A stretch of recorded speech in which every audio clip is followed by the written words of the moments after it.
కొన్ని కొన్ని పరిష్కారం లేనివి కేవలం పడుకోబెట్టే. అందులో న్యూమోనియా ఒకటి.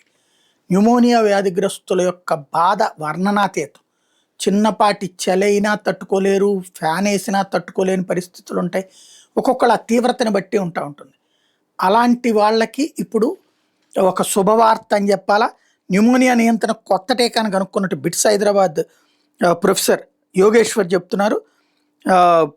ఆయనతో పాటుగా ఎంవిఎన్ జనార్దన్ రెడ్డి, అరుణిమ, కీర్తిమాన్ స్మాల్ కలిసి స్ట్రెప్టోకోకల్ న్యూమోనియా గురించి ఏడాది నుంచి పరిశోధనలు చేశారట వీళ్ళు. ప్రస్తుతం దేశ విదేశాల్లో అందుబాటులో ఉన్న టీకాల అన్నిటి పనితీరు పరిశీలించి వాటికి భిన్నంగా ఈ స్పెక్ట్రోస్కోపీ విధానం ద్వారా వ్యాక్సిన్ అభివృద్ధి చేశారు. ఇటీవల ఎలుకల మీద ప్రయోగిస్తే సక్సెస్ అయిందట.